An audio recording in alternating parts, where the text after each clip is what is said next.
ரொம்ப டயர்டா இருக்கு. இயற்கையான டேட்ஸ், பாதாம், பிஸ்தா, கேஷு அண்ட் ஹனி கொண்டு தயாரிக்கப்பட்ட லயன் டேட் நட் பைட்ஸ். ஆச்சி ராயல் குலோப் ஜாமுன் பேக்ஸ், ஒன்று வாங்கினால் ஒன்று இலவசம்.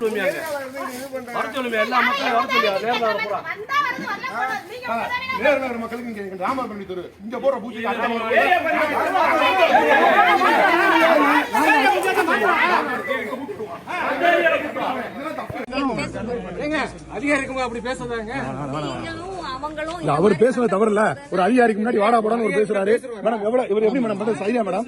அவர் ஒரு அதிகாரிக்கு முன்னாடி மேடம், நீங்க ஒரு ஐஏஎஸ் ஆபீசர் மேடம், ஆளுக்கான பேசணும். அவர் வாடா போடான்னு ஒரு பதில் மிரட்டுறாரு மேடம். எங்களை நாங்க தான் ஓட்டு போட்ட தவறு. எவ்வளவு ஒரு இதா பண்றாரு மேடம். மதுரை பைபாஸ் ரோட்டில் வேல்முருகன் நகர் உள்ளது.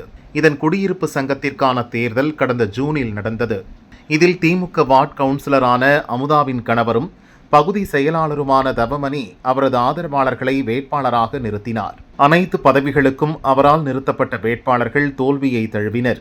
அன்று முதல் குடியிருப்பு சங்க நிர்வாகிகளுடன் தவமணி மோதல் போக்கை கையாண்டார். வேல்முருகன் நகரில் 20 ஆண்டுகளாக பொது பாதையாக இப்பகுதி மக்கள் பயன்படுத்தும் மாநகராட்சி இடத்தில் கவுன்சிலர் அலுவலகம் கட்ட ஏற்பாடு செய்தார். எதிர்ப்பு கிளம்பியதால் அந்த திட்டத்தை கிடப்பில் போட்டார். பின்னர் அந்த இடத்தில் சிறுவர் பூங்கா அமைக்க ஏற்பாடு செய்தார்.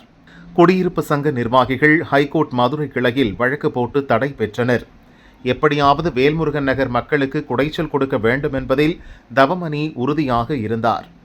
கோர்ட் உத்தரவை மீறி தவமணி, கவுன்சிலர் அமுதா உள்ளிட்டோர் பூமி பூஜை செய்ய வந்தபோது ஒருங்கிணைப்பாளர் பழனிக்குமார் தலைமையில் சங்க நிர்வாகிகள் எதிர்ப்பு தெரிவித்தனர்.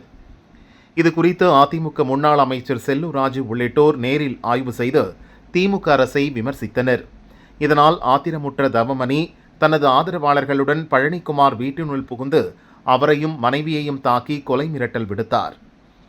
இது தொடர்பாக தவமணி மீது பெண் வன்முறை தடுப்புச் சட்டத்தின் கீழ் SS காலனி போலீசார் வழக்கு பதிவு செய்தனர். மேலும் வீட்டிற்குள் அத்துமீறி நுழைதல், பெண் மீது தாக்குதல், மிரட்டுதல், காயம் ஏற்படுத்துதல் உட்பட 5 பிரிவுகளின் கீழ் வழக்கு பதியப்பட்டுள்ளது. இதைத் தொடர்ந்து சம்மட்டிபுரம் பகுதி கழக செயலாளர் பதவியிலிருந்து தவமணியை திமுக தலைமை நீக்கியது.